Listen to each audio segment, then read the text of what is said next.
from somewhere in cyberspace, but not at 5050 Yonge Street. This is the monthly meeting of the Toronto District School Board's Special Education Advisory Committee. Normally we meet in hybrid form, but because of a power problem at headquarters, we were advised that we would do this on Zoom. So that's what we're doing. It's a bit of a challenge for us to run the meeting that way and for me, but we'll do the best we can. And we will end at 9 o'clock as is my aim regularly. Thank you all for taking part. And for those of you watching, thank you for watching. My name is David Lepofsky. I'm the chair of the Special Education for the Toronto District School Board this year. I'm also the representative on SEAC for the Ontario Parents of Visually Impaired Children. Richard, if you want to introduce yourself, and then let's go around and just so we don't take up too much time. I'm Richard let's Carter, just interview, representative. have people introduce themselves as committee members first. Okay, thank you, David. I'm Richard Carter with the Down Syndrome Association of Toronto, and also am the vice chair of SEAC. Thank you. And if you want to, Richard, if you want to call on people to introduce themselves so that we know that we get through the Okay, I'm going to list. go down the list beside, next and after me would be Nandy. Good evening, everyone. Welcome to the 2024-2025 school year. I'm Nandy Palmer. I'm the System Superintendent for Special Education and Inclusion. I'll go over to Leo. Hi, Leo. Thanks, Nandy. Glad to be back. I represent Autism Ontario. And yeah, hand it over to the next person. That would be Jordan. Good evening. I'm Jordan. I'm the community representative for Learning Center 2. Okay, Louise Sarisco. Thanks very much, Richard. Welcome back to school, everyone. We are thrilled to be here experiencing our first SEAC. Can't wait for the discussion. Quick intro, Leanne. Hi, Leanne Dixon. I'm the special ed or the SEAC liaison. Manchu.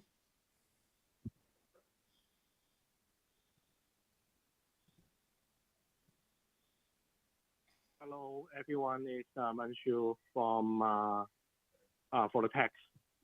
Thank you. Thank you. Nora. Hi, I'm Nora Green. I represent Inclusion Action in Ontario. And I try and get the pronunciation right. Katya. Hi there, I'm Katya Palumbo, and I'm the centrally assigned principal of Special Education Inclusion. Elizabeth Schaefer. Good evening, everyone. Elizabeth Schaefer, centrally assigned principal, Special Education and Inclusion. Happy to be here for another year. Deanna Cape.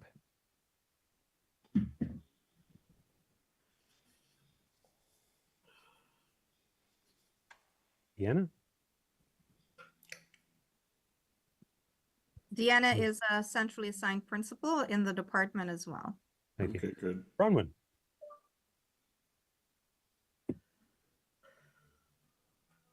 Bronwyn, are you at your microphone? Yes. Sorry, I was getting on. My name is Bronwyn Alsop. I represent Voice for Deaf and Hard of Hearing Children. Thank you so much for having me again this year, and I look forward to everything we are going to be doing together collaboratively ahead. Susan Moulton. Hello, everyone. My name is Susan Moulton. I am supporting the Special Education Department as a centrally assigned principal. Steve Lynette. Hi, it's Steve Lynette. I represent Epilepsy Toronto. Trustee Dan McLean. Good evening, everyone. My name is Dan McLean. I'm the trustee in Central Etobicoke. I'm always happy to attend and learn from the discussion. Thank you. Tanya Hazelton. Hi, everyone. I'm Tanya Hazelton. I'm a centrally assigned principal in Special Education and Inclusion. Thank you. Sorry for the mispronunciation there. Kirsten Doyle. Hi, I'm Kirsten Doyle, Community Rep for Learning Center 3. And Yalda Anwari.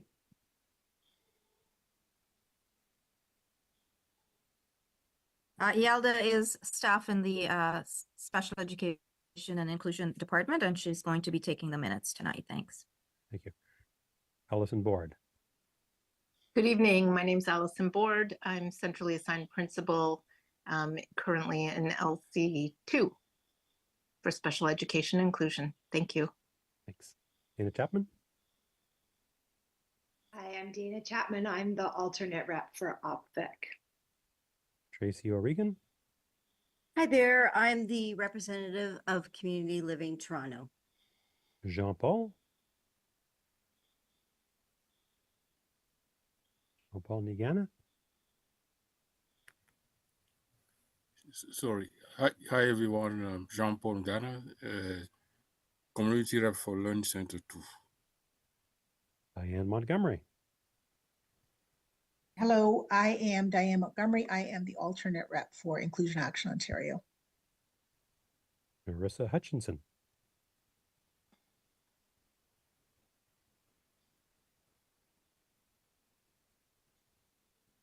We'll go on to Trustee Michelle Arts. Good evening, everyone. My name is Michelle Arts. I am the trustee for Beaches East York, and I'm also one of the trustees on this committee. And I'm not sure the pronunciation on the next name. Giulia? Hi everyone, my name is Julia and I'm representing Learning Disability Association of Toronto. Thank you. Sorry for the mispronunciation. No problem. Eliza Shagpar. Eliza Chagpar, Easter Seals rep. And I think that is everybody on the list. Thank you. All right, thank you very much. Welcome everybody, and thanks to staff for taking time out of your evening. Thanks to all our members of SEAC, of course, for taking time out of your evening. Let's proceed to our introductory materials. First, I want to... David, can we do the land acknowledgement? Yeah, exactly. I want to ask Richard if he could do a cyber land acknowledgement.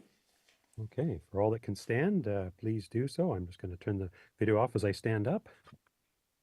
We acknowledge we reside on the lands of the Mississaugas of the Anishinaabe, the Haudenosaunee Confederacy, and the Wendat. We also recognize the enduring presence of all First Nations, Métis, and Inuit peoples, as well as the importance of establishing and maintaining cultural safety through learning from Indigenous peoples and perspectives. Thank you. Declarations of conflicts of interest. Does anybody have a conflict of interest to declare on any of the issues that we are going to be dealing with tonight? If so, please raise your hand on the Zoom meeting, and if not, we'll proceed. Okay. Are there none, Richard?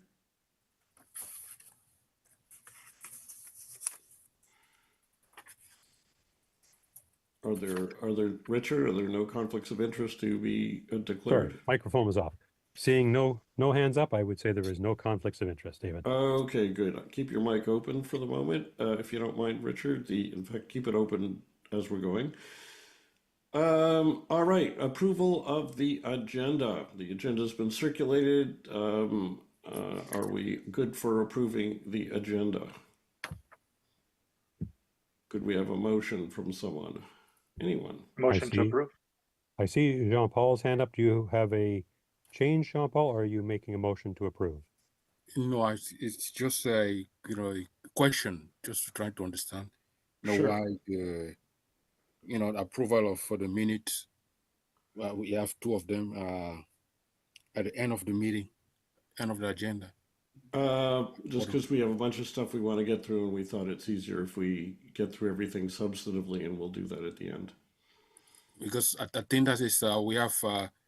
I see that we already extracted some actions that we have at the top of the agenda, and there are also other actions that were identified in the minutes. I don't know.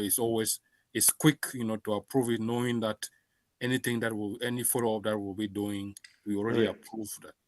I don't want to eat up any time on this. If people want to address the minutes now, I'm quite content to move that to the start. Why don't we do that? Any other concerns about the agenda?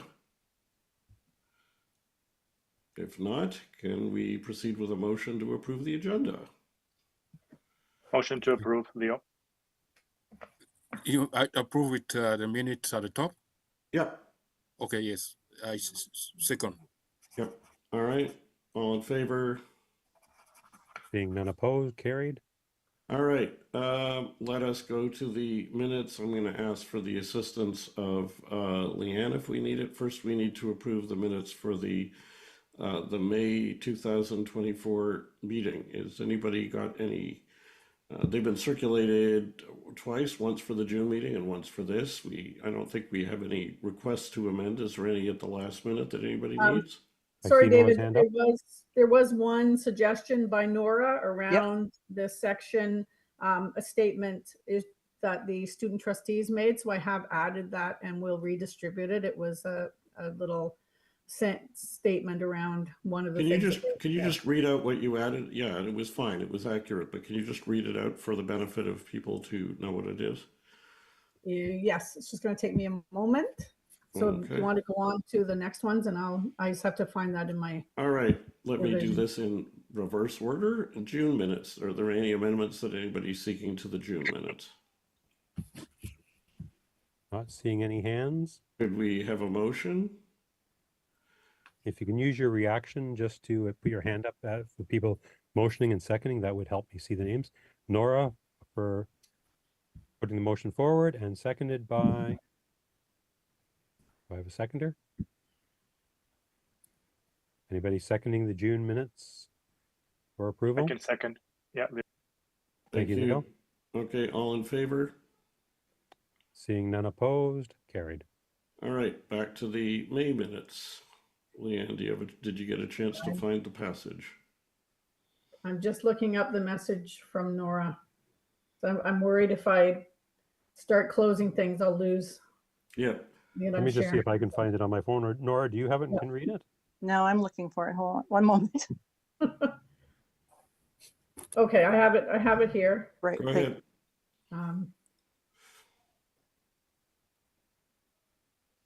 Just a sec.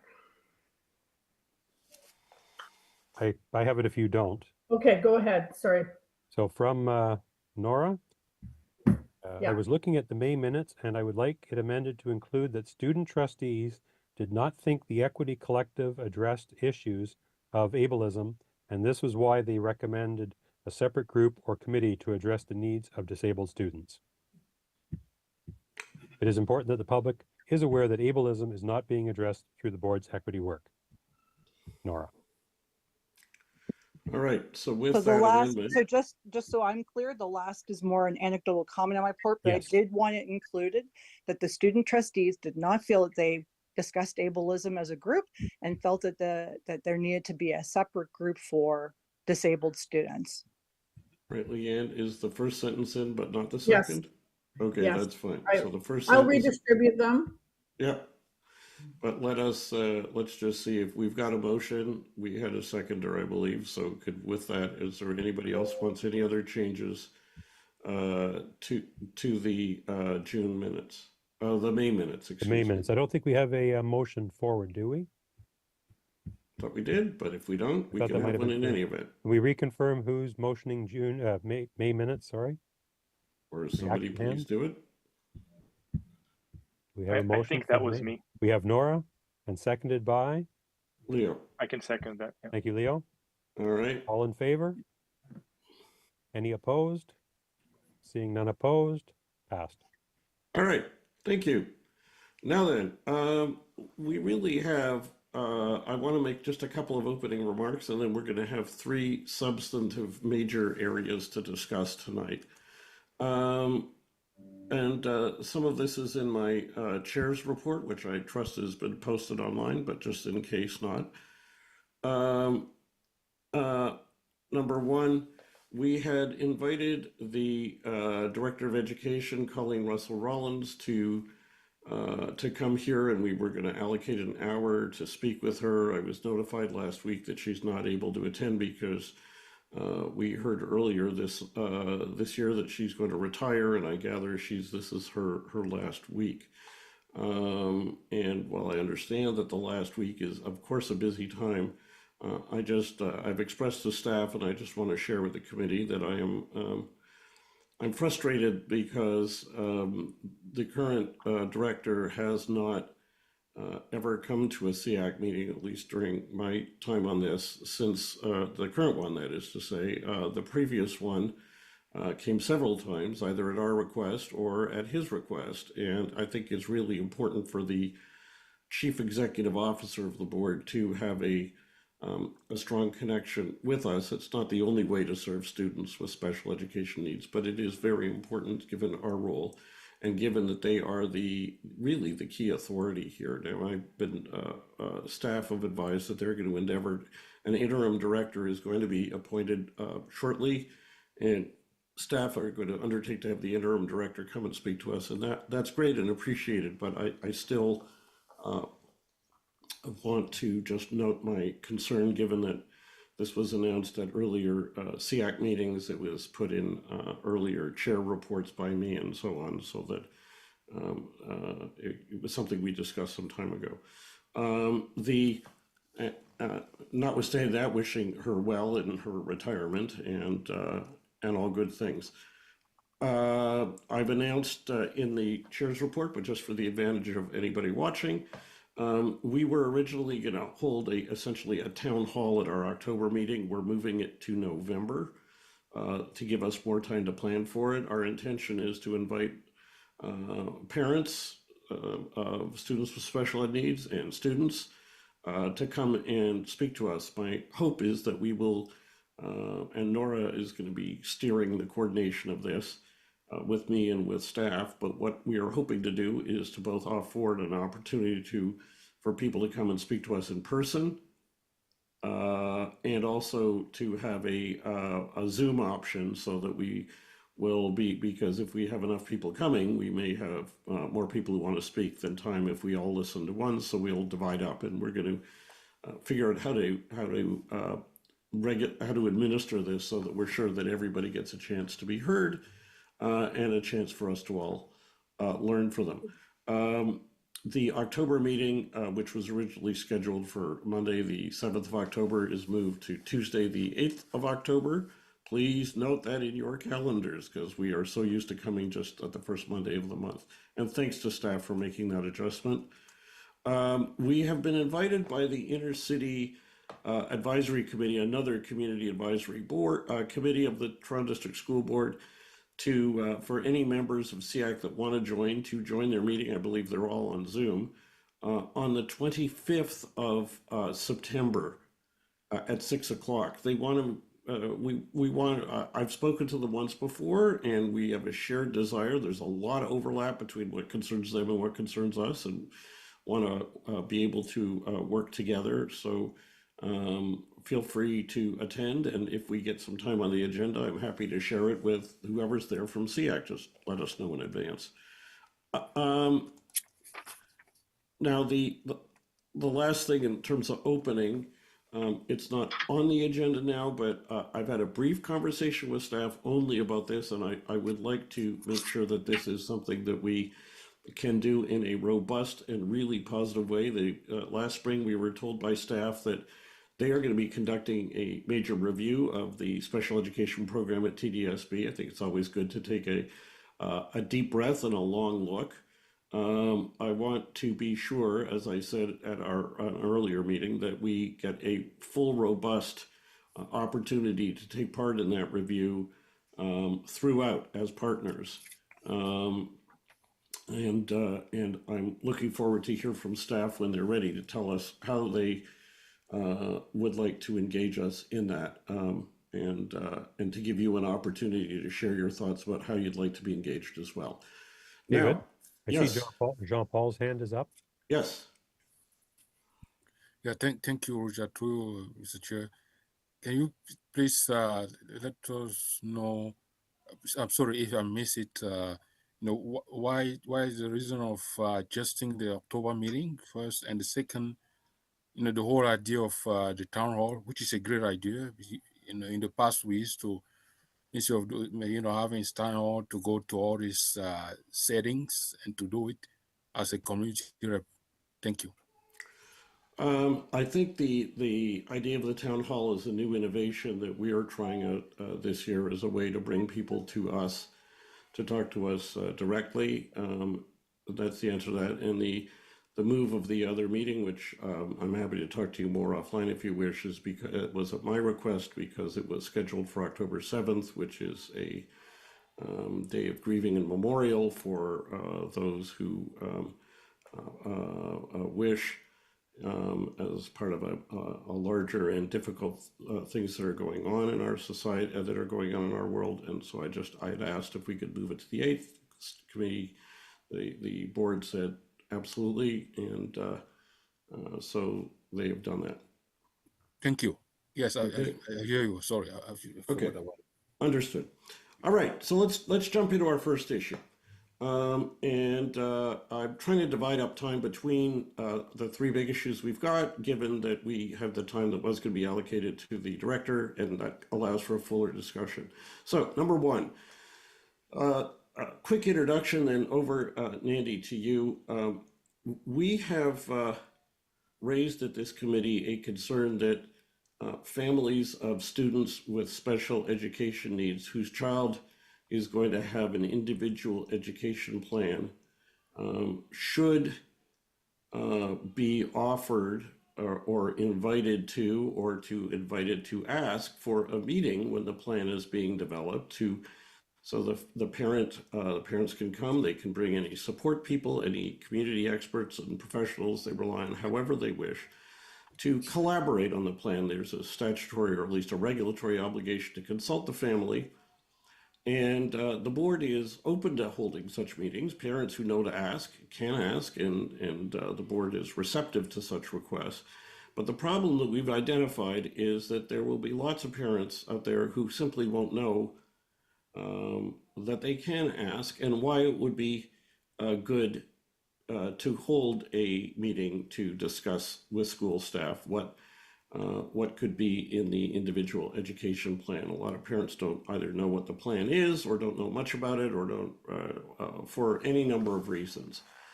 And so, the K-12 working group brought this up to the whole SEAC last March.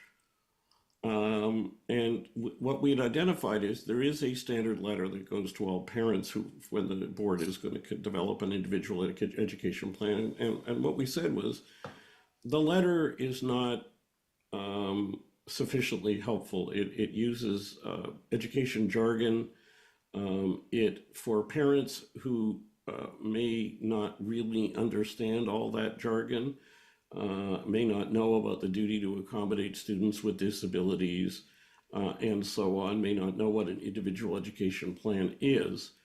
It doesn't make clear what this is all about, and it does say that you can check a box if you want to submit written input, or check a box if you want to consult directly with school staff, but it really doesn't explain what an IEP meeting would be, how it could benefit their child, and so on. So this is really about not whether the board will offer one, or would be open to having one. It's about whether the board will clearly explain to parents who don't know what this is all about, so they can make an informed decision. And this committee then discussed this at our March meeting, and the K-12 working group had discussed it, and brought forward a recommendation that this is something the board should do.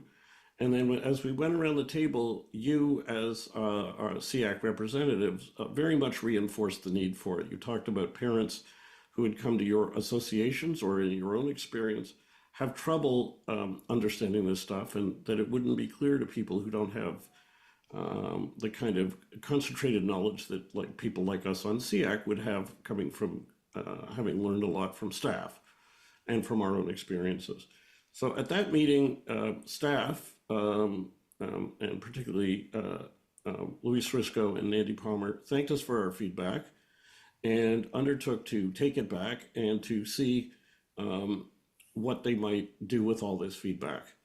And they asked to bring it back in September, which is 6 months. So they have done that now.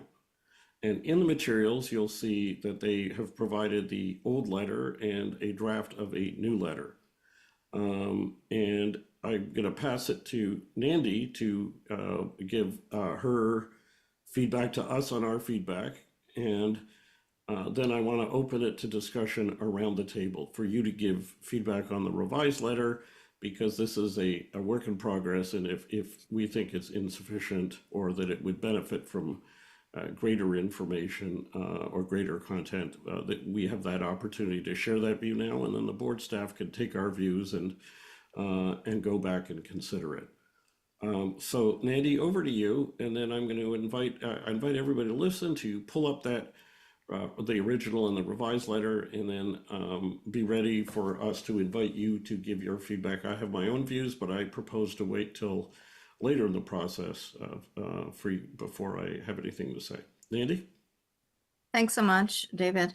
Thanks again to SEAC for providing the feedback. As David mentioned, the regulation does require school board staff to consult with parents, guardians, caregivers when an IEP is being created for a student, whether it's a brand new IEP or it's an IEP for a new school year, a new term, or a new area of need or growth. So we were able to take SEAC's feedback and incorporate that into not only the letter, but also the form that accompanies the letter for families who would like to use the form as a mechanism to provide feedback. What I'd like to share firstly, and then I'll talk about the changes that were made, is that the letter and the form is not the first time that a family is actually going to be hearing or learning about what an IEP is. At least they shouldn't be, and if they are, then again, I ask SEAC to please share so we can follow up with those schools. However, there would have been IST, SST, other meetings that outside of that as well, with either teachers or the principal or vice principal, that would have happened where what an IEP is would have been explained to families so that they have an understanding. So the letter and the form is not the first time that a parent would be seeing this type of information to the point that they don't know what an IEP is.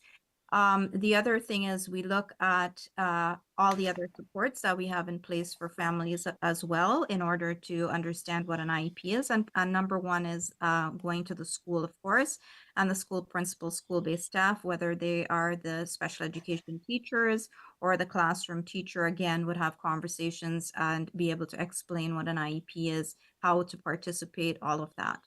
The key here that I'd like to stress is that at any time, and we've included that clearly in brackets in the revised version, at any time a parent can ask for a meeting with any teacher to discuss their child's progress at school or programs and services offered to their child. So that option is always there.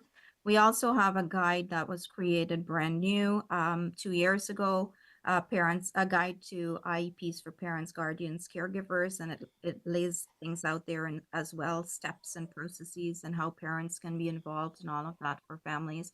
And the department also holds parent engagement evenings, and we do go quite in depth on the IEP, what it is, the referral process, the ILP, and other pieces. So that's just some ways in which we support parent understanding of what the IEP is and what an IEP is.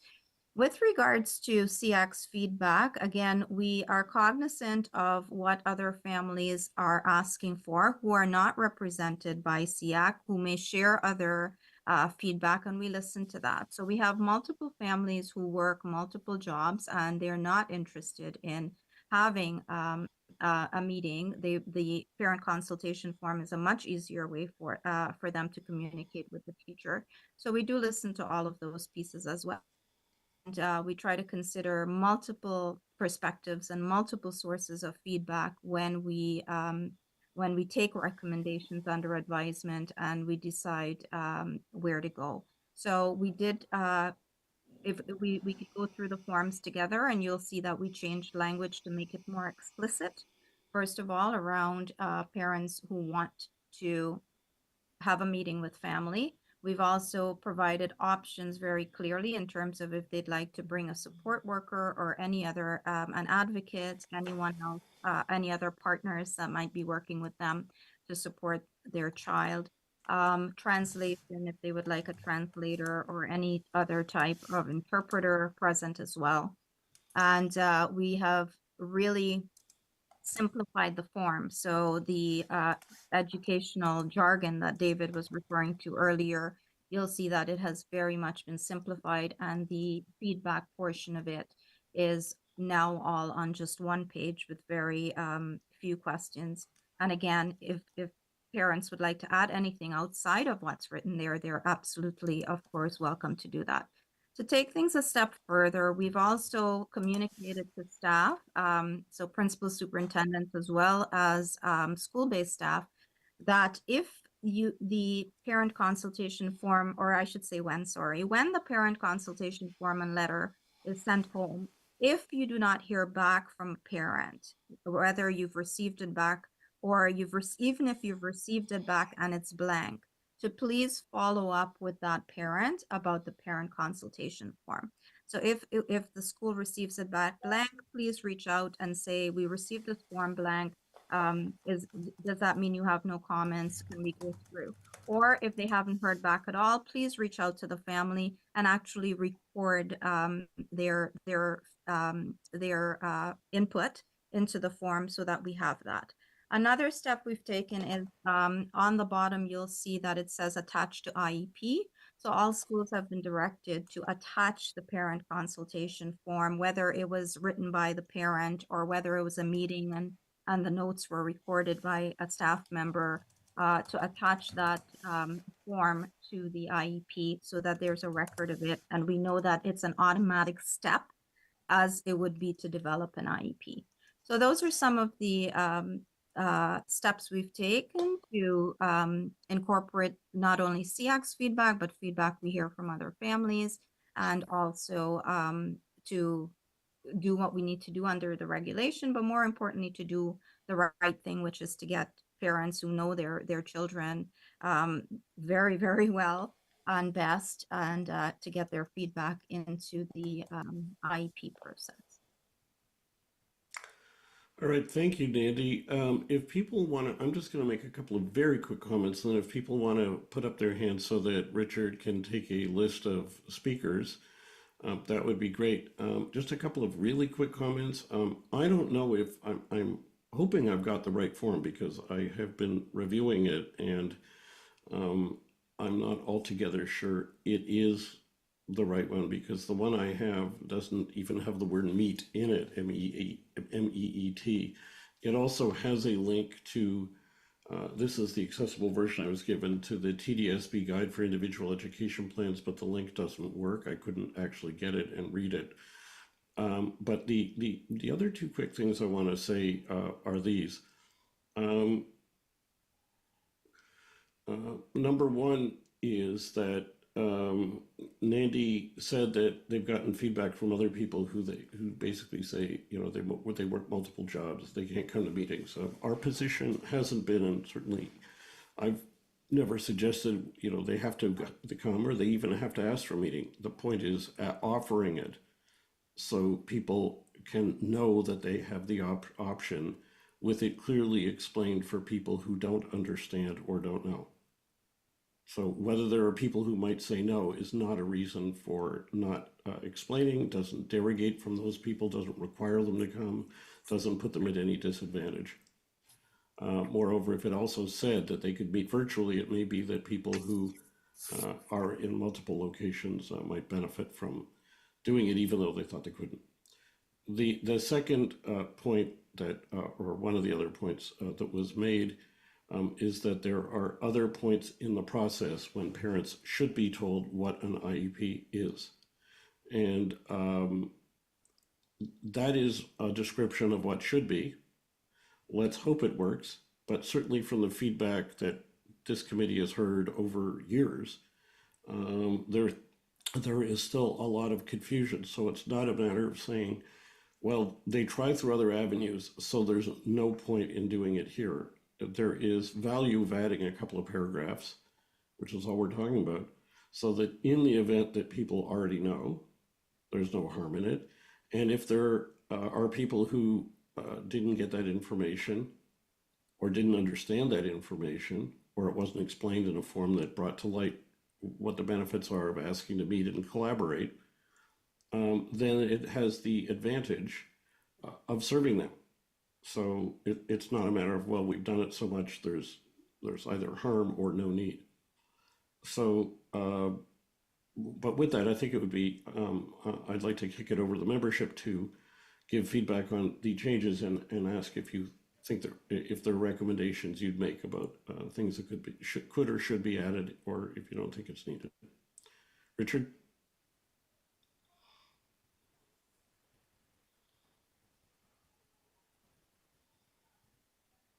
Richard, I'm not hearing you.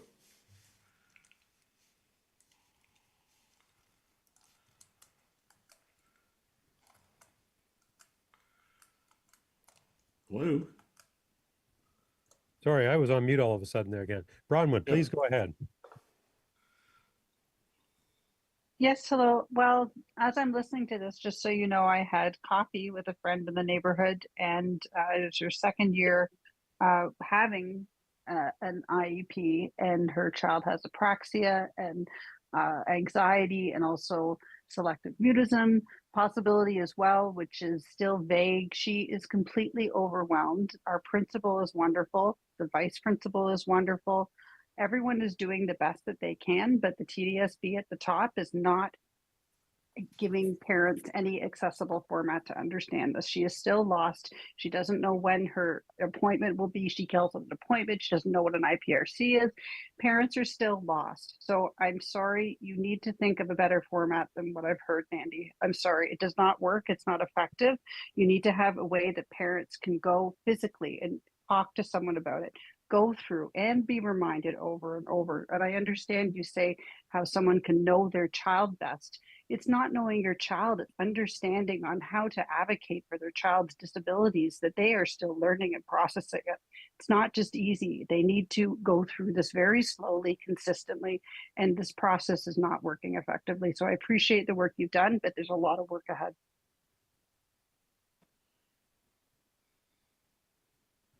Thank you, Bronwyn. Okay, Nora? Thanks, Richard. Yeah, I think I have a couple of things. One would be, I agree with David. So the implication that we thought everybody had to have a meeting and consultation form, so that SEAC doesn't understand that families are in very different situations and that they would need multiple ways to communicate what their desires, hopes, dreams for their child would be. I'm sort of frustrated with that. I don't think in any way we sort of insinuated that we didn't think consultation forms were important and that some families are really overwhelmed and need short things. So I agree with David summarizing of, we're asking that families that can be engaged in a different way with meetings have an opportunity to do that. We never said we didn't think families needed to have a consultation form or a way to send in their ideas without attending. Secondly, I think I would agree with Bronwyn's statement, which is that an IEP explained, like really, like when you think about all the components and the sections of the IEP, literally I was looking at Special Education Ontario K-12, and the IEP section is the largest section in the document. And to think that schools do a decent job of explaining the ramifications, which your own equity work has pointed out. When you start an IEP, you start to craft pathways, change directions. So while you're saying that internally and also to the public, I don't know that that's being explained to each parent as they're sitting at a table and an IEP is being started for a student, what the potential academic ramifications could be to that student. So again, that process isn't effective and fulsome enough to make sure families are really understanding what they're being asked to contribute to. And I think thirdly, the bottom, I'm a little disappointed that the choice selection came back saying the least participation, which is your first choice is I don't wish to consult at all, to, okay, if you need, it sort of feels reluctant on the part of participation to have it from, no, I don't want anything, to yes, I want a meeting, in that order. And I appreciate that the language is dramatically reduced. Like I went and read the old one, and that was really laborsome with language. And I think people forget that, people with disabilities you know, people with intellectual disabilities, they grow up, they become parents, their disabilities stay with them. They still have to be able to read this documentation, understand what it says. And I think people haven't even made clear what special education actually does. So to David's point, and David's really been trying to explain about the rights of people with disabilities and the duty to accommodate and the laws around that, not by the Education Act, the laws by the Ontario Human Rights Code. And I don't feel like just sort of saying special education programs, accommodations, and services, I don't know that families even know what those are. They kind of wait for the board to tell them what they're willing to do. So I think the hard part about this is if other documentation was more fulsome and in parent-friendly language, because when I go to the individual education parents guide, I'm back to the language that's really confusing. I'm back to the language of all those other things about, you know, IPRC, stuff Bronwyn said, acronyms all over the place. Nowhere does it say disability. You know, what do you do You're with breaking that up, when it's, Nora. oh, sorry. When the support documents, am I back? Oh, You're oh, back, there. yes. Okay, so when the support documents, if we're going to refer to support documents, then they have to break it down in simple language just the way this did. And I don't think that's happened. So, and I appreciate it's way better than the last one, and I appreciate the work and I understand, but I feel like there's some sort of a communication gap between us about how far, what the board thinks parents understand from a language perspective and explanation to what the public actually does understand. Thanks. Thanks, Nora. Leo? Thanks, Richard. I think everyone's made a number of points which are relevant. I only actually have one point, which I think is important regarding the way that something specific is designed on the form. Specifically, something which is very common when we talk about design, and especially information systems. We're talking about opt-in and opt-out systems, right? And they both have consequences. So when you have an opt-in system, that means that parents, they have to actively agree to participate. And this is what we have in the form. They actually have to go there and check, I want a meeting, right? That's opt-in. While opt-out automatically would include parents unless they choose not to engage, right? The way that the IEP consultation process is now being opt-in, what it does, it unintentionally reduces parent involvement. It limits participation, particularly for families who might be overwhelmed or unaware, or who might even be not wanting to cause trouble, right? So they may not check that box. If you switch to an opt-out model, it ensures automatic inclusion, right? Encouraging more parents to be involved, and it would lead to better outcomes for all students, right? So what I'm advocating for here is this has to be opt-out, right? Meetings are automatic, and if you don't want a meeting, then you check that box. Thank you. Thanks, Leo. Okay, I have my hand up next, David, and then I see Nora again, and then Diane. So I'm just going Okay, to and I'll my go. hand. When we exhaust people, I'll join in at the end of the list, but I want to exhaust other people first. All right. So I'm just looking at the individual education plan consultation letter, and I just decided to look up the word consultation, the action or process of formally consulting or discussing. And obviously I like the word discussing better because I don't know who I'm consulting. It sounds like the parent is being consulted, or are they consulting somebody? So just a little clarification there. And it talks about a student in the third paragraph or second paragraph, student being placed in a special education program. Is there some document that comes with this companion document so the parent understands it? Children, obviously the child's name's on this at the front end, but what special education program they're in? Does it define student, special education program, teacher's name, the key components of this that I think a parent may need to know or will need to know, but may not readily have it all in front of them. And then as I go through the to the third paragraph there, talks about an important role in the development of the IEP. I'm just trying to find where I wanted to know. I'll come back to that. First bullet, I do not wish to consult about the IEP. Further down in the third bullet, sub-bullet 2, we say contribute to the development of the IEP. That to me is more powerful than having I do not wish to consult. I would like it to see I do not wish to contribute to the development of the IEP. I think that might be more matching in the wording. And then it says I can always request to provide input at any time throughout the school year. but I don't know where the mechanism is explained what that is. How do I consult anytime? Who do I contact? So maybe to expand on that. And then I would like to consult the student teacher directly. Again, I mentioned defining who the teacher is. Further under, please note, permission is required from parent legal guardians for students under 16 years of age or from students themselves if they're over 16. I noticed on the previous form there was a reference to 14 years of age for students with developmental disability. I don't know if anything has changed there or if that kind of got dropped. I'll just leave it at that. And then the last, please do not hesitate to contact your child's teacher, again, to find who that is, or myself, the principal should be named, obviously, about the development, and instead of the IEP, of your child's IEP. Let's simplify it a little bit, if we could. And then when I flip the page to the actual form, I don't see anywhere for the parent's name, date, or whoever is the taker on this, because at the bottom of the page, it also says, the information gathered on this form is collected. Is there any opportunity to make attachments to this form? And if so, could that be outlined so that it's clear that it's not just this one page, but there is some attachments to it? Those are comments that I have at this point, and appreciate their consideration. Thank you. Diane. Hi. Actually, Richard, you covered a bunch of stuff I was thinking about saying as well. So again, it's not the meeting specifically that I think offering different options is really important. I think somebody mentioned earlier about having the option first. And I think in the last form, the option to go was actually first and not last. So I agree with that order. The other thing I wasn't sure about if this IEP is for all grades, because I know in high school, it's not necessarily the teacher they're consulting with, it's usually the resource teacher. And so I agree with what Richard said about who, is it just the teacher or is it resource teacher, or even does this even apply at high school? Because I had a situation where it didn't work at high school. So just want to make sure it is supposed to be for high school as well. And then I think, now I saw both copies.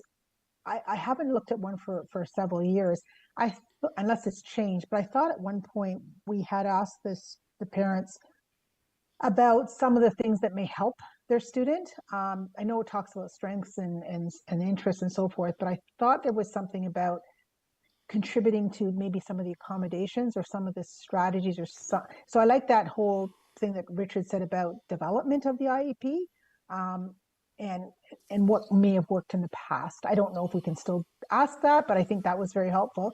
And then I guess finally, what do we do with that what are you going to do with that information? Because if some parents have a whole big thing to fill out and they don't know what's going to happen with that, they may not want to be bothered with it because they just feel like, well, what am I doing this information for? What's going to happen with this information? Is it really going to be helpful? Am I going to be consulted afterwards? Like, what's going to happen with this information? So a little bit more follow-up, again, just to expand on some of the things that Richard said. So those would be my comments.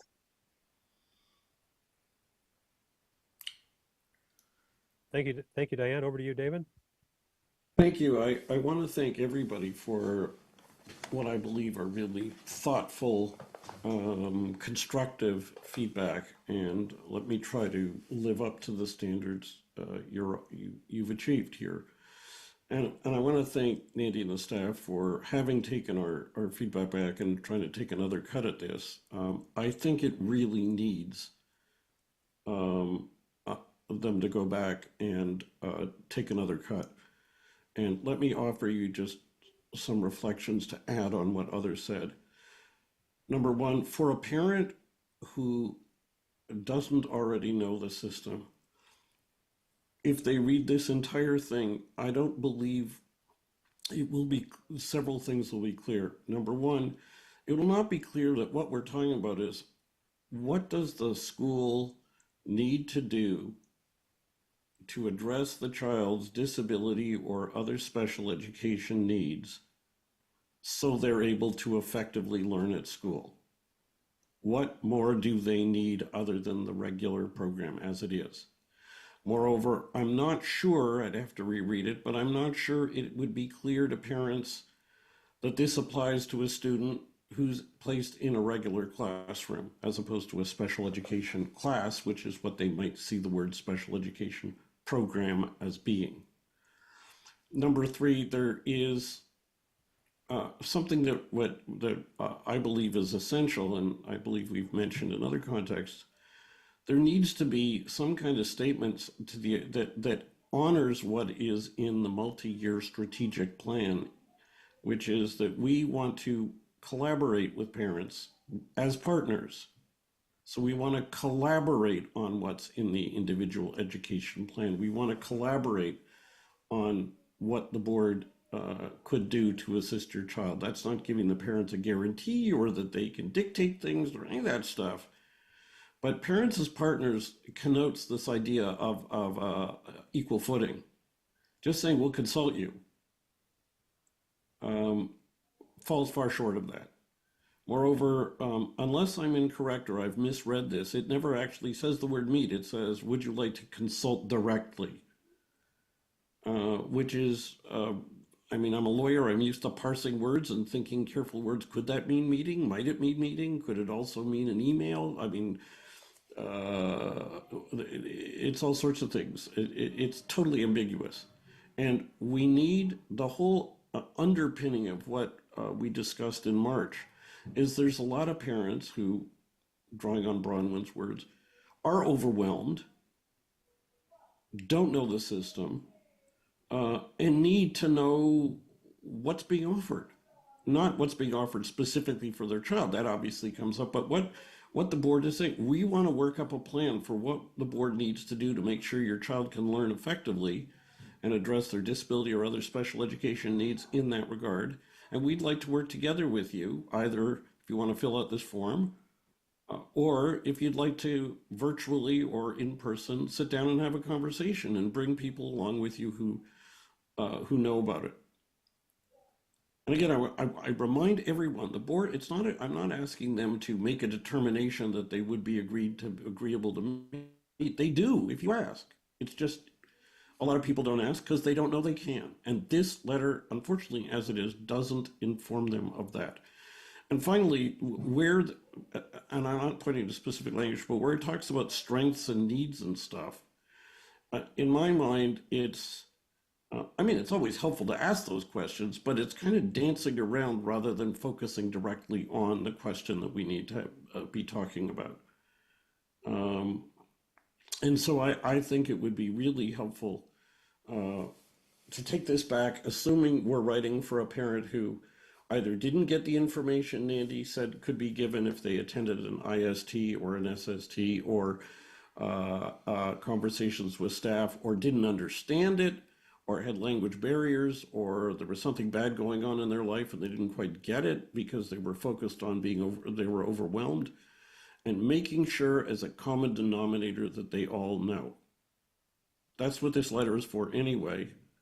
And that's what I would ask, speaking for myself, that the board, that staff be agreeable to take it back and take another run at it. And I think with this kind of constructive exchange, if you come back with something further, we could also be then giving you this feedback. This is SEAC at its best, in my mind. This is where we get a chance to be heard, we get a chance to collaborate with you, and you still will decide what's in the letter, but we can help you along.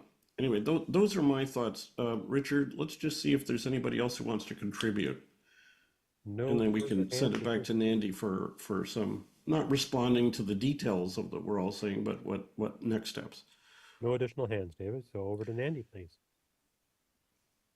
Thanks, everybody. I just really appreciate all the feedback. We did take the feedback as much as we could, but certainly there are other pieces here that I'm to myself thinking, yep, that makes sense. Definitely we could incorporate that, we can change that. And so we will be taking this back and looking at what else we can incorporate. And I'm hearing clearly what I'm hearing is that it's not just about the letter itself, it's more about how do we ensure that parents really truly understand the larger process, because for me the letter is just one component of a much larger process with other prior steps. This letter comes way down the process, if you will, but how else can we be looking to support families along the way? So we definitely will take this back and prioritize it with the rest of our work, and at a future SEAC meeting, happy to come back and look at it again and look at what else we can do again outside of the letter as well. So thank you so much, Okay, everyone. that's great. Thank you very much, and thanks to everybody. Nandy, I'm going to just put you on the spot for a second and see if this is agreeable. I'm wondering if you would be agreeable. We were going to do the concerned parents protocol thing and then come to you for your staff report, but I'm thinking there's going to be a lot of questions about your staff report, and I want to make sure we get time for that.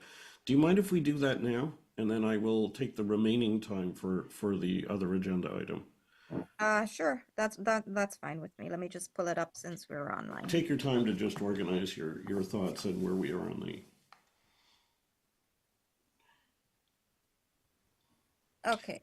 And just so members of the committee know, staff briefed me last week on the structure changes at the board, and I thought, even though it's just a couple of lines in the report, if I know you folks, you're going to have questions. I sure did. So I want to make sure that there's lots of time to talk about this. So over to you, Nandy. Thanks. Okay, so as always, the leadership report was shared with everyone, and I'm not going to go through all of the pieces. Happy to take any questions after. But the first piece we would like to share with everyone is that the TDSB has had a reorganization of its structure in terms of learning centers and family of schools configuration effective September 2024.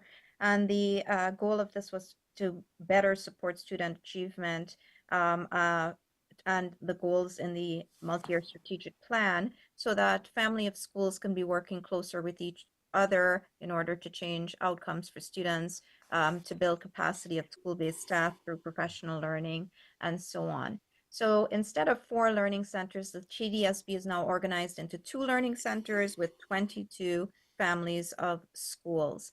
And as it stands previously, the TDSB had 5 executive superintendents. We still will have 5 executive superintendents. However, the portfolios will change. So I'll just briefly do a comparison. So last year and years prior to that, we had 1 executive superintendent for each of the 4 learning centers, and then a 5th executive superintendent for caring and safe schools, Indigenous education, a few extra pieces that executive superintendent was responsible for. Effective this year, we will have 2 executive superintendents, 1 for Learning Center 1, 1 for Learning Center 2. The executive superintendent for caring and safe schools and the other pieces I described remains the same, with some additional pieces there. There will be an executive superintendent for programs, which refers to curriculum related, I would say, teaching and learning portfolio.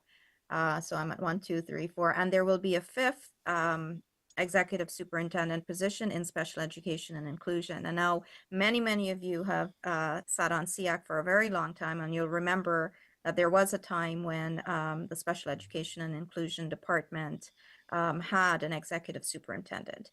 So in addition to the executive superintendent in special education and inclusion, there will still be a system superintendent of special education and inclusion. So there is more support there within the department, which means more support for schools and for students and families. In addition to that, as you know, professional support services consisted of several teams, including social workers, CYW, child youth workers, child youth counselors, psychologists, speech language pathologists, occupational therapists, and physiotherapists. So from that group, psychologists and speech language pathologists and OTPT, or occupational therapists, physiotherapists, will be joining special education and inclusion. So those are very large teams as well. And another reason for having, again, two superintendent positions within the department. So that is a bit of an update on the organizational structure and how it impacts not only the TDSB, but also the special education and inclusion department. Okay, that's great. I'd like to just ask a question that I actually asked Louise and Andy last week, and I thought it would be important to just ask in front of everybody so you get to, because I think we'll all be curious. When they created the 4 learning centers several years ago, which is before Louise or Andy were in, well, Louise wasn't with this board, she was with another one, and Andy, I think, wasn't with this board either. But the decision was done to sort of create 4 regions of the city, but which were diverse in their makeup, some not for community makeup and population makeup, just as diverse as they can be, and having somebody heading up each because it's such a huge board. Now we're at 2, and I'd just be of interest in your sharing the why. Was it that the old system didn't work, or that it was felt that just 2 executive superintendents could handle essentially double the load? Or what was the reasoning underlying this? I think that folks will be curious. If I may start the response, and Andy, please feel free to join at any time. Thanks for the question, David, and for reiterating it here for all to hear. You wondered in our conversation whether the addition of the Learning Center and breaking the board into 4 was actually connected to a direction from the ministry. And it certainly was at a time when John Malloy was the director and he was assigned to the Toronto District School Board, but it was not attached to a directive. It really was Director Malloy's attempt to decentralize leadership and support closer to the school. So the thinking was that the executive superintendent would support superintendents at the school level, be in charge of supporting school improvement planning, special education, et cetera, and so on. Also a part of that reorganization, Director Malloy decentralized program also into the learning centers. Some things have changed from that time to now. Our enrollment is slightly lower. I would be remiss if I didn't point out that we also continue to have budget pressures. So we had some goals when we were looking at the reorganization. We wanted to be providing as much support in the areas that we see questions emerging and guidance needing from central staff.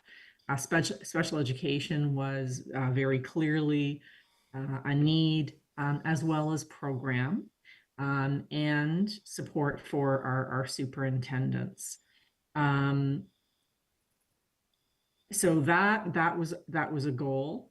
We also wanted to be reflective of our current enrollment. So it was thought that we could redesign boundaries to go from 24 to 22, which helped us then build a program team. And because we were having then central executives providing guidance for a program, family of school support, special education, that reliance on the LC executives lessened. So we know LC meaning Learning Center, right? Just for yes, thank you, yeah. David. Keep me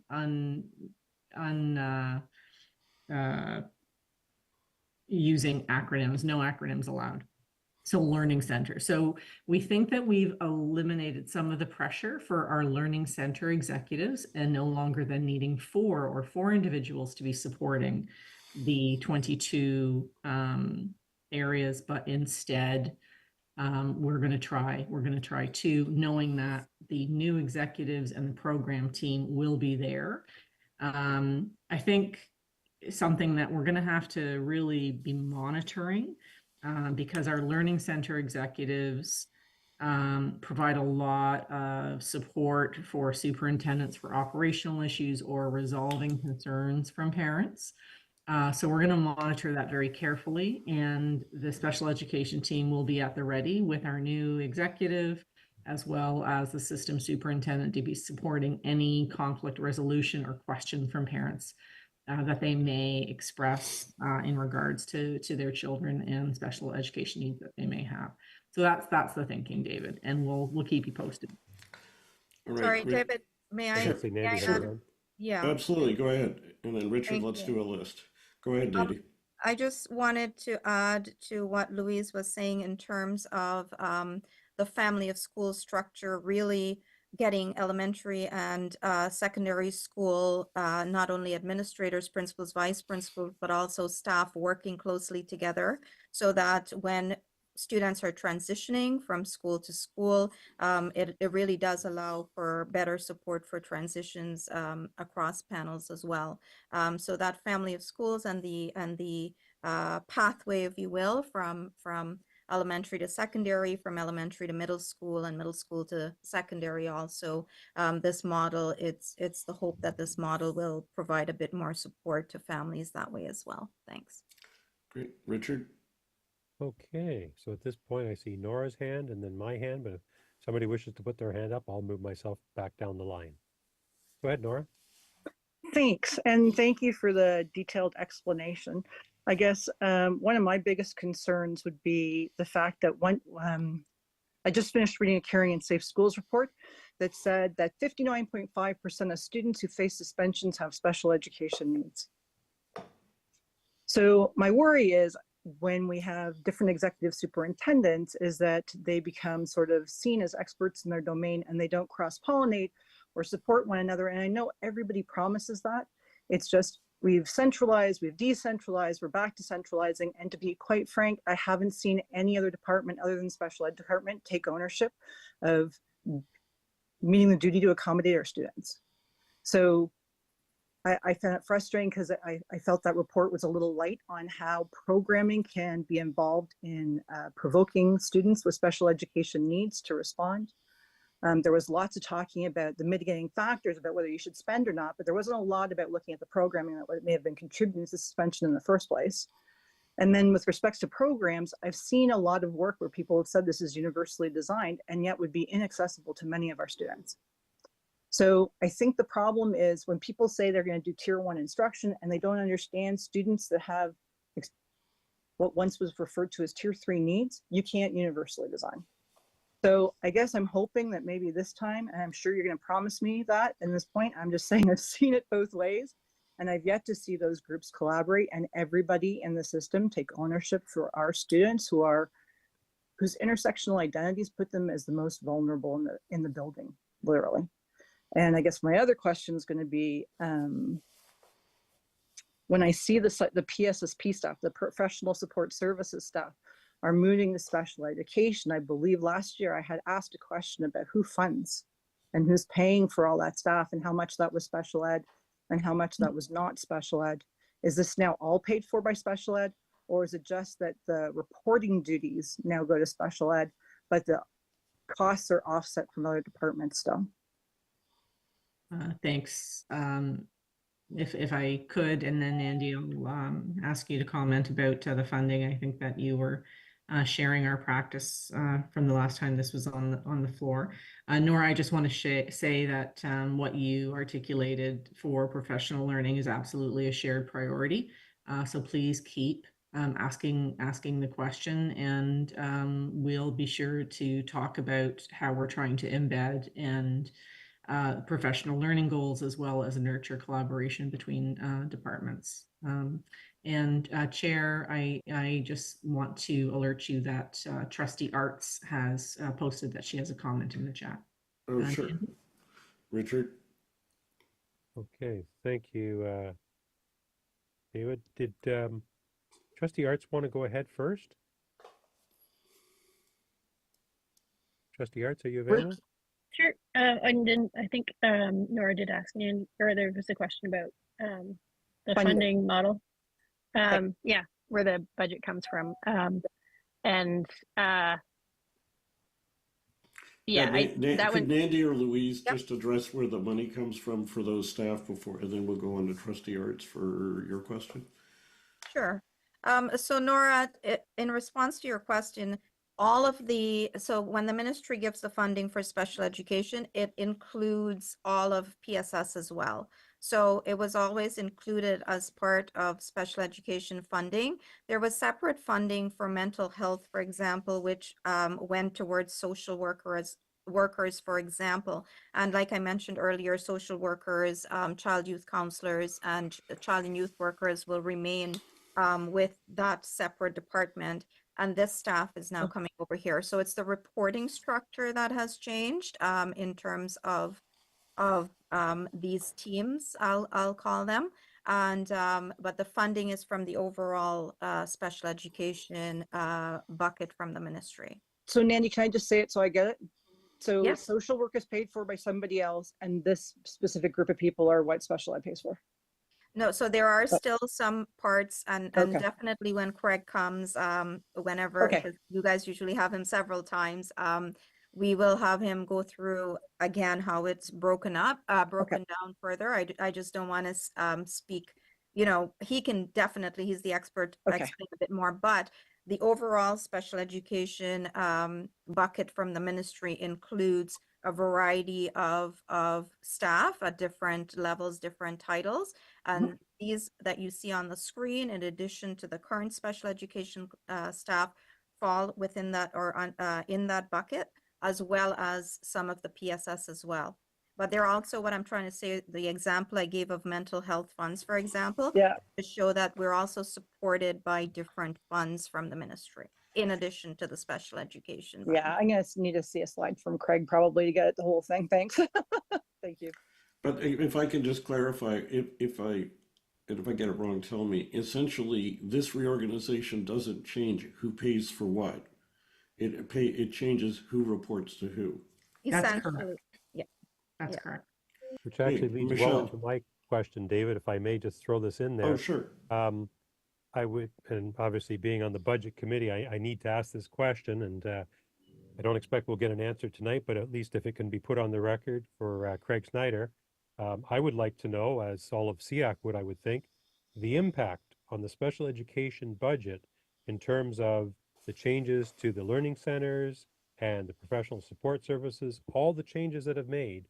What is the magnitude of these changes in terms of either savings or cost to the special education budget?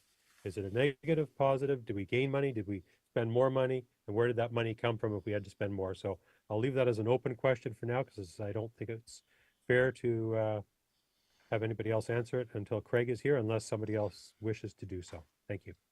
All right, Michelle, I think had a question then. Michelle Arts. I was just going to add a little bit of information, and I can say to Richard, there is the overall structure of what's happened is a reduction in staff, like for the whole system in terms of that central leadership, because of the tough budget position we've been in for the last few years. There was a commitment to reduce our senior team governance spending, to take money from those areas first and not from classrooms or student programs. So there is overall, in terms of the that executive piece, some of the positions that Nandy mentioned are right now are funded by separate funding. So there's program funding for math and literacy for the executive superintendent role. So those are cost neutral because the government is currently and I always say currently because we all know that changes without much notice. Those are currently separate funded positions that's coming directly from the ministry. One of the things I will say that's important to note is that while the previous Learning Center and Learning Network model was meant to decentralize, it had its ups and downs. And one of the things that, like, as trustees, we heard frequently from principals and directly from schools was, and that continued despite the length of the time of the change, was how they missed being in a family of schools. So the old family of schools model really paired schools within, or connected schools within a pathway for support for seamless support from kindergarten all the way through high school. And especially our leadership in our schools continued to miss that. Their learning center model, learning network model created, I think, a disconnect that we kind of never got past. There was a lot of, this has been years of feedback and consultations in the making of, like, what works, what doesn't. So everybody is very excited to go back to a family of schools model. And I would say from a leadership perspective, the feedback from trustees is we're very excited for the there were a lot of problems with the 4 learning centers and the kind of map we made of the city and some of the challenges it created. And so the dividing into 2 learning centers and reconnecting some of us and geographically making it much more straightforward. People are looking forward to that. And the change in roles in the executive superintendent level, what I see as additional supports for learning and programming, both special education and programs. There, other curricular related programs, I think is a good move, and it took a long time, a few years to get here. It's the final model. And so I'm excited to see how this change will kind of help reconnect our system. Richard, do we have anybody on the list? I see Nandy's hand. Sorry, I'll just be really quick. I just wanted to clarify for everyone that in terms of the number of support staff and the number of special education teaching staff, those were not reduced. So what we had shared last year, they are the same. So there were no reductions there. I just wanted to clarify. Thanks. Thank you. Okay, if no one else has a question, I've got one last one. Richard, do we have anybody else? David. Okay. I wouldn't be surprised if you all say, ask someone else. I'm wondering if there's no reduction in special ed teaching staff, and that's good. Has there been any additions other than an executive superintendent to the leadership team for the special ed department? I know that it used to be bigger. I gather it was reduced or I was told it was reduced. I may have been told inaccurately in some recent years as the 4 learning centers were created. There was a desire to push staffing further down closer to schools, and I've been told by some previous special ed senior staff that they don't have enough staff and they don't have the staff they used to have. And I'm just wondering, there is the addition of this new executive superintendent, which is good, but is there anyone else added to your team, or was your team shrunk, or is it basically just the same? So the team is the same, but I do want to also clarify that there's not an addition of an executive superintendent. So what I shared earlier was that we had, prior to the reorganization, 5 executive superintendents in the district, and we still have 5 executive superintendents. It's just that they have been realigned with new portfolios, if you will. So one has shifted over. Yeah, by addition, I meant to say they were added to the special ed department.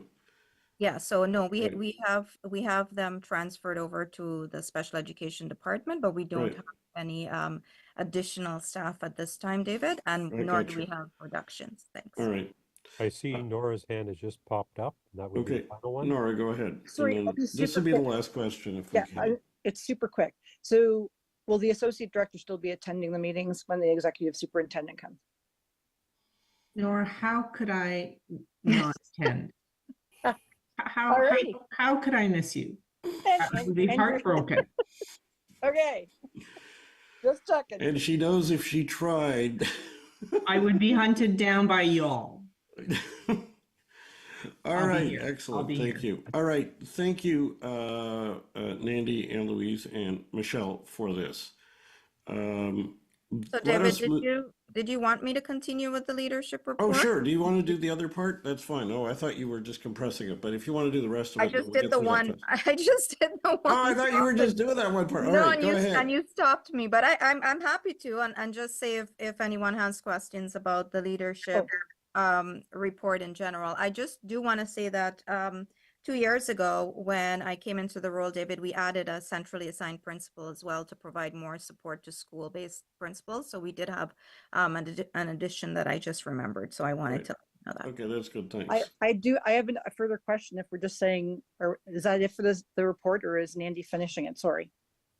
Yeah, well, let's see, Dandy, are there a couple of other points you want to highlight from the leadership report? Do we want to just open it wide to questions for like another 5 minutes, or how would you like? I think it's pretty self-explanatory. I just want to give a shout out to all the staff that worked over the summer months to support students with disabilities and special education needs. We had a number of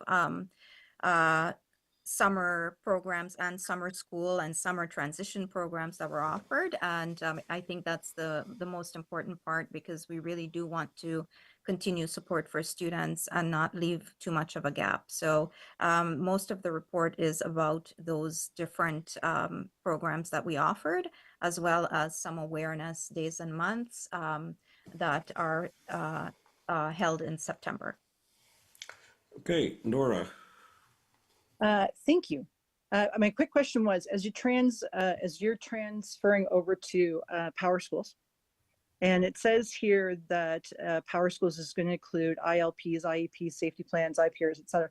Are parents going to be receiving a different structured form? Is the content going to be different for any of those documents? And if so, how are parents going to be prepared? How are people going to, discuss with them? Or are they going to look the same? And I'm worrying about nothing. Yeah, so Nora, it's a great question. So in terms of the content of the documents, no, nothing is changing there. It is simply the platform. So the platform, the former platform was called SAP CRM. This new platform is called Power School, and the documents remain the same. I have asked if SEAC is interested for Power School to come and present in terms of some enhancements, because they're really good, especially for families and students with disabilities and special education needs, of some of the enhancements that they're looking to put in the new Power School. Awesome. So everything looks exactly the same. That's awesome. Okay, thank you. What we might do, if there's an interest, if people are interested in having a demo of it, maybe you could email Leanne, and I wouldn't use a SEAC meeting for that, but we might just set up a time slot for people who are interested during the day or whatever at a time that works for everybody for a virtual demo. I have just a very quick question about Power School. I love the name. I don't know if I like the program, but the name sounds so like it's out of a comic magazine that I would enjoy reading. But what I'm wondering is this: right now, whatever platform or software we are using at TDSB, or the province has you using for producing IEPs and for producing report cards, does not produce them in an accessible format for people who are blind or dyslexic or have other print disabilities. I'm wondering, and school staff have had to go and just try to do something to make the document accessible to a parent like me. I'm wondering if this platform, it makes a difference on that, or it wouldn't affect those documents. David, I'll have to take that question back to the IT team to see what they're doing with regards to that. But my understanding is the enhancements that were shared with me and that I referred to had to do with accessibility, increased accessibility as well. But let me take that back to the IT team and get back to you, please. Okay, great. Thank you very much. Again, really helpful. Last substantive item, and I'm proposing we take no more than 15 minutes on this now for a discussion by SEAC members. We're not asking for a staff report at this point at all on this. And then we can, after these 15 minutes, we can take it away and then see what our next steps are. And then we'll do association trustee reports, and then we will wrap up.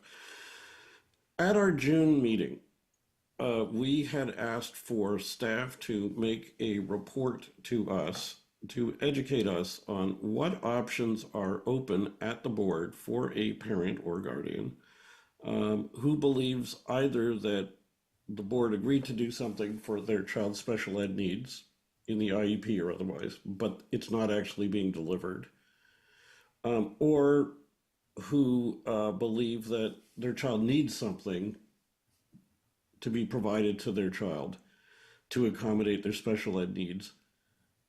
And the board has not agreed to provide it, whether they didn't agree to put it in the document called the IEP or they just didn't agree to provide it at all.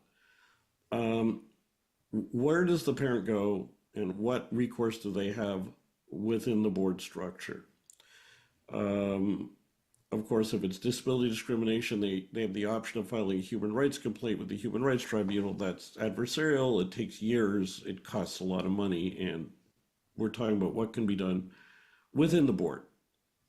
Again, on a report from the K-12 working group, we opened this discussion. So staff did a presentation about 2 avenues available. The first is the concerned parents protocol. You'll recall that we had an explanation how it is, as I understand it, mandated by the province, and it provides if you've got a problem, you take it to the teacher, and then if not satisfied, you take it to the principal, and if not satisfied, you take it up to the superintendent, and so on up the hierarchy. With respect to the other option is there's a human rights office at the board, and there is a non-legislated process for filing a complaint about a human rights violation. If you want to say, for example, they're not accommodating my child's disability, and that's a violation of the Human Rights Code, and ask the board, and they have a process for screening these, potentially investigating them, and then they don't issue orders, but they can try to resolve the case. And if none of this resolves to the parents' satisfaction, of course, they still have the recourse of the Human Rights Tribunal.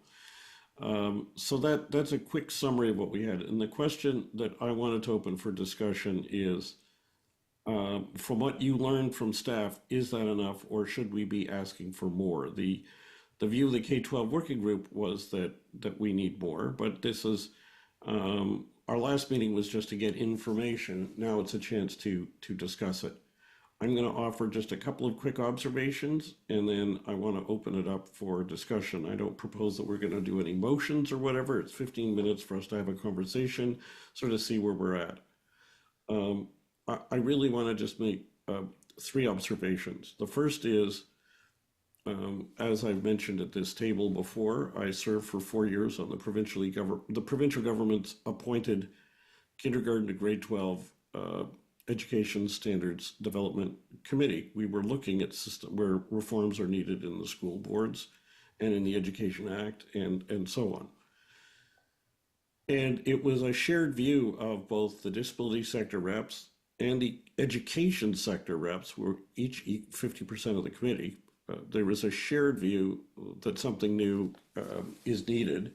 It doesn't need to be legislated. A board could adopt it informally. It could try it out.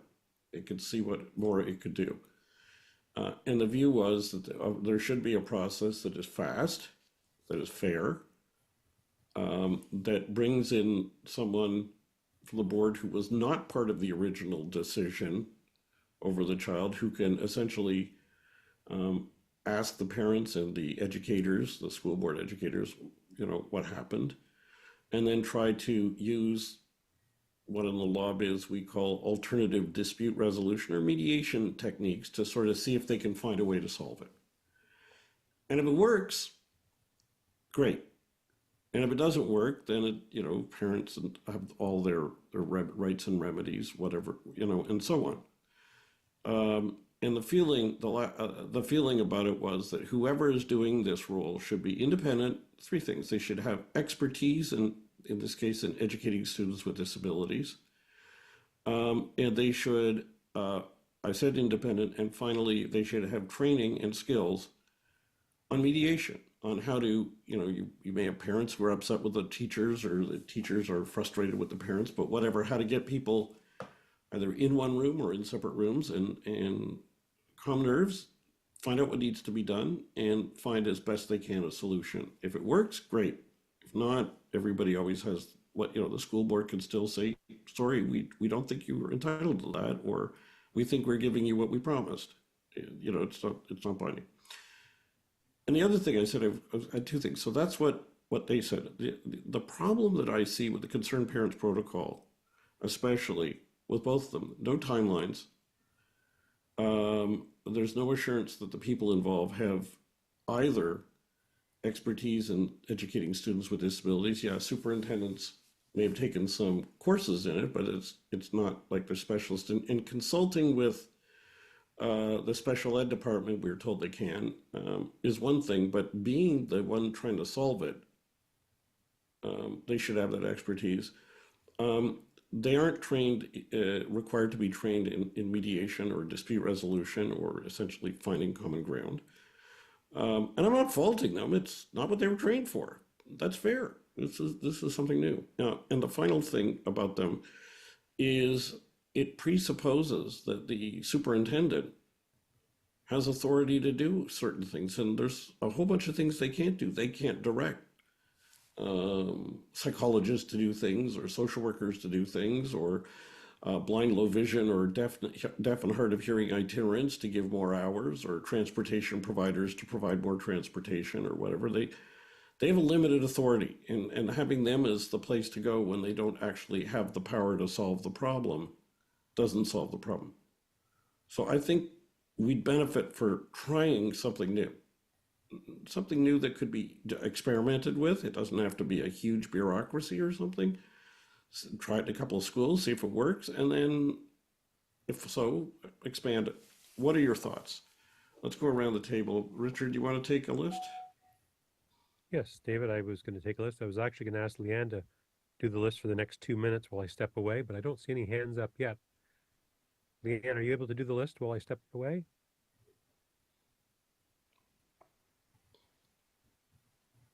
Nora's hands up, so we'll ask Nora to do the list after. Right, Nora, you talk and then you write a list. Okay. So I would agree with your stance about central staff having to be part of that, and I get anxious as I'm saying it because I know how busy those roles are, and I also know how stretched they are. But the other only option, I just don't think the system has the capacity to understand what the duty to accommodate means. So I think a lot of, because the board sits on a structure of labels, and they believe in sort of pathologizing people and categorizing people based on like antiquated terms like exceptionalities. And then they come up with sort of routine responses to that. And the duty to accommodate is way beyond that. It's about the individual, and you're proving that you're meeting the needs of the individual. I could have the identical diagnosis, exceptionality to another student. That doesn't mean my accommodations look the same, nor that I'm entitled to it. Like he or she or I or they are entitled to the same thing I'm entitled to, right? And so I think the system really struggles with that because they're looking for formulas that are like an algorithm that's standardized.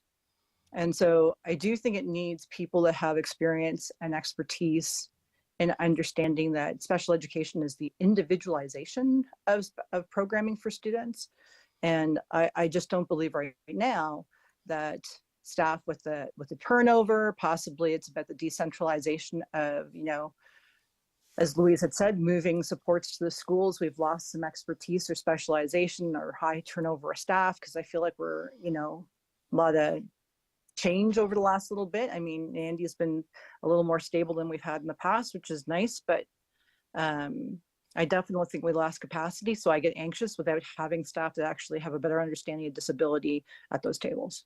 I just don't think the parent of concern protocol is going to do it. And I think to access the other process, geez, the privilege you'd have to think to go that far and walk into a room and start that process. Like, really, when we're talking about equity, somebody thinks like your average person's just walking in and doing that. I would find that daunting. Probably the only person at the table that wouldn't find that daunting, David's you. So I do, believe me, and I've done right. it. So that's not a realistic answer. If we're all kind of semi-intimidated about that thought, that's not an answer to the system. So I agree with you. Like central staff, somebody with expertise has to be at that table.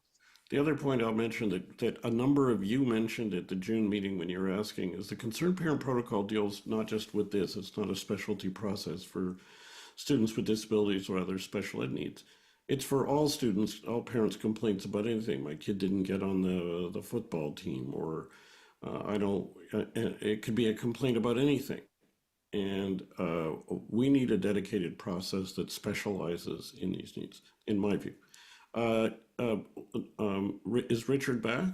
No, I don't know, but Louise is the other person with her hand up. All right, Louise. Yeah, thank you, David. I want to hopefully provide a little bit of reassurance, and you and I and the SEAC can continue to tangle on this. So some reassuring points. Many of the senior team have actually undergone certification in training in alternative dispute resolution, and I'm actually hoping to bring that back into our professional learning options this year. So I can talk more about that in the months ahead. And then I want to provide reassurance about the authority of a supervisory officer. Actually does have authority to direct staff, and where there is staff where we would need to lean on another direct supervisor, like a manager of psychology. Our approach is always to have a collaborative problem-solving methodology. So we would partner with a colleague who, if we felt a direction was required, they would step in and do that if that was part of our plan. And for the expertise piece, agree for sure. We need to continue to build capacity for our principals in particular, so that they are feeling really confident in the problem solving when concerns arise. I will say, and this is as an experienced superintendent, I would say 80% of the work I did as a school superintendent, and certainly in my other leadership roles, is supporting families with children with special education needs, the vast majority. So from my lens, there's always room for growth, but I think the methodology works. I would, introducing yet another pathway. I'm not sure. You're going to have to really talk me through that to see what that would look and feel like. And the last point I'll raise is the Human Rights Office across Ontario, and even in TDSB, is a fairly new methodology that was introduced to help reduce the number of reports going to the commission, and just knowing how long that takes to resolve, right? So we want to be as fast as we can to make solutions for kids. So those are my points, and really enjoying the conversation. Thanks. All right, we've got 2 more minutes left. I'd like to see if anybody else has any thoughts that they want to, from SEAC members, that they would like to add in at this point. Could somebody tell me if any other hands, David? Richard, do you? I don't have anything to add at this Okay. point. Well, in commitment to, or fulfillment of my commitment to end as quickly as possible, let us go to trustee reports. And that could include trustees who are members of SEAC or trustees who are visiting. Anything to report?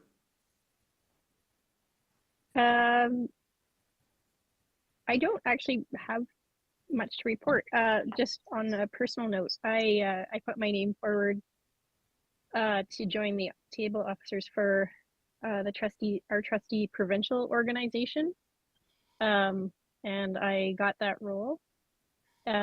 So it's a more centralized working with all boards across Ontario, and with our program work groups. So we do quite a lot of consultation with the government and program partners for student success and well-being.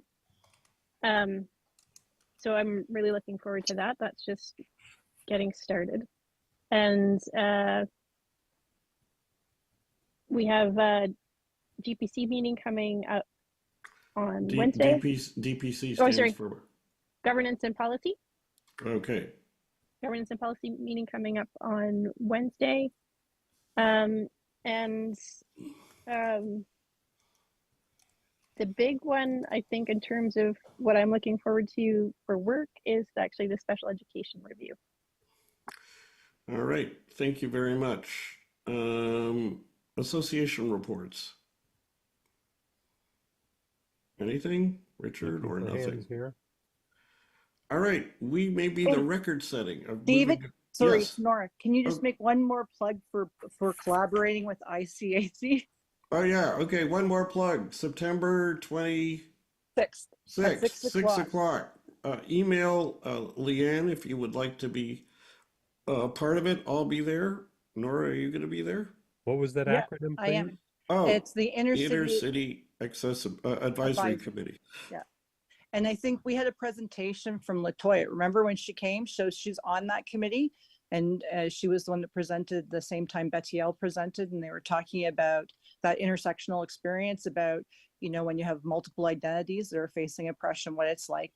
And they brought up special education in their group. So they're hoping we'll come so we can share our perspectives and understanding and we can help each other. And my message to them is going to be here's what we're working on, but if you folks support it or have the same view, you should recommend it too. And if you've got other issues we haven't thought of, let us know. And, you know, it's good if the board hears from multiple voices from parents. Two more hands. We have Beth, and then we have Leo. All right, Beth, and then Leo, and then Richard's going to bring a motion to adjourn. Okay, hi, thank you. I represent KDAC, and I just wanted to let everybody know that October is ADHD Awareness Month. So I know Reese and I had emailed you, Richard and David, so we'll email you again potentially about maybe bringing some information to SEAC in October, just ADHD focused information. And also the annual KDAC conference is happening on November 2nd and 3rd in the West End of Toronto. So yeah, just wanted to bring that to everybody's attention. Well, that's great. And if you want to do, Leo monthly sends us sort of an update from Autism Ontario. If you want to send like just an update that you want people to read, we'll put it in the package and we'll post it online. Okay, that's great. Thank you so much. All right. And Leo. Thank you. Well, actually, my question is not about association update. I already sent those out.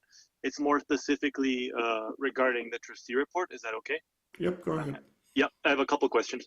So first question is regarding, I noticed on the agenda for some of the meetings that there will be the service dog review this year, and the work plan was approved.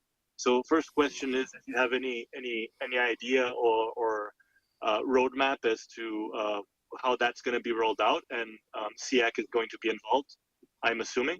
That's first question. I know that it's something that's being run by the Human Rights Office, which is not under special education, so there's some nuance there, so I just want to understand that. And the second question is, you mentioned that you were looking forward to this special education review that's coming up this year. I know that David mentioned it early that staff will come back to us later, but the question is, do you have any insights from the trustee level of what's included in that review, or any other insights that you can give us that we may not be privy to? It would be very good to know them beforehand. Thanks, Michelle. So I don't have any insights for you. We have not had an update on the special education review, just that I know it's coming. And I think part of like the review is always best practice, and I think that the reviews within the TDSB over the years that I've been involved in, both as a trustee and before I was a trustee, they've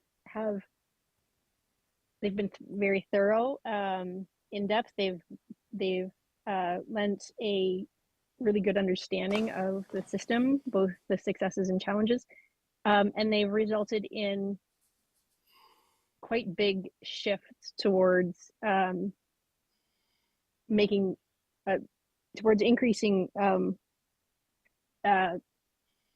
we work, improving how the board works, increasing equity and access, and shifting mindsets, really. So I think one of the reasons I'm really looking forward to the review is to draw much more attention to special education and disability within the board, to have those conversations take place, to have that input, not just like from families, from staff, put it in front of trustees as thought pieces. The reviews are actually some of, I think, the best work that happens within the TDSB, and as a large board with the capacity that we have for staff, just because of our sheer size, those reviews tend to then create opportunities for other boards to follow suit, especially boards that they don't have that kind of staffing to do this work on their own. But so that's what I'm looking forward to. But no, we have not had any updates yet, so I can't give you any secrets because I don't have them. And then, sorry, the other one was for the service animals. So usually the September GPC, and sorry, I didn't have a chance. I'm not on the committee, so I was going to do that. Look at the agenda tonight after this meeting. Usually in September, the policy review staff actually bring the updated schedule. So my expectation is that the schedule of what's coming and the reports we can expect and where policies are at in the review cycle is on that. So I can ask specifically. All right, thank you. Just before we wrap up, I just want to make two observations on what you were just saying and what Leo asked. One is that it's really important, and this is a note for staff to just take back. I'm not asking you to answer, but I think it's really important for staff to try to integrate the kindergarten to grade 12 Standards Development Committee final report as much as it can in the review. It is chock-a-block with recommendations for reforms. Some need provincial action. Obviously, you can't do that, but any number of them are recommended good practices or drew on practices of various boards. And so rather than reinvent the wheel, it would be useful to draw on that. We had that in mind when we were writing it. As an example, if there is a review of the service animal policy, there are detailed recommendations in that report. I know, I wrote them. And then I had to broker them with the union members and others to make sure everybody was comfortable with them. We dealt with every possible conflicting argument and resolved it to everybody's satisfaction. And I would welcome a chance, if staff want, to brief staff on it so they know what it is, why it is, and what the thinking was. Now, they may look at it and think of it a better way to do things, and that's always possible, but it should be part of their discussions.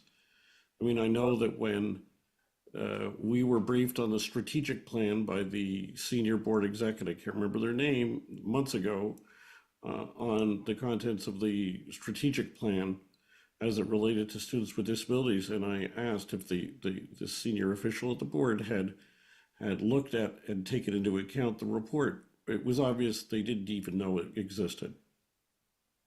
David, So, Ron yeah. wants to up as well, sorry. Yes, sorry for the delay. From behalf of the deaf and hard of hearing community, September is Deaf Awareness Month. There's also September 23rd, I believe, is the International Week for ASL. And I have to say that ASL is not just for the deaf and hard of hearing community. It can be used for all students for accessibility, you know, children again with apraxia, any speech and language delays. We need to think out of the box in trying to bring it into the TDSB in mainstream as ways for teachers to be educated in it. I was in ECE, I used it in daycares all the time before children could speak. So I think it's something also in our back pocket to try and have more accessibility for educators to have training as well, moving forward for professional development. Thank you. Great. Thank you, Broman. I was going to add to that because I know it was very important for my daughter, who has the genetic diagnosis of Down syndrome, but obviously developmental disability. And it's key to their communication prior to their ability to form words in that. So 100%. yes, absolutely. Yeah, I'd like to definitely. see it across the board in various areas used. And I think it's And invaluable. if anyone actually knows anyone, like if there's any families that don't know where to find the resources or anything to get connected, please connect with me. Voice for Deaf and Hard of Hearing Children collaborates with Silent Voice, which offers ASL services.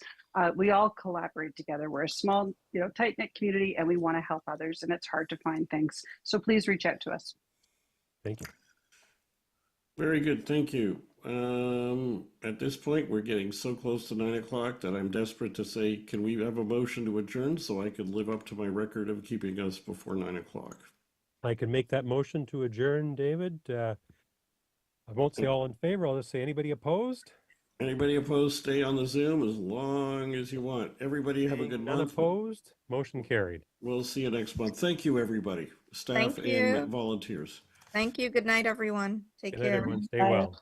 Take care. Bye-bye. Bye. Good night. Michelle.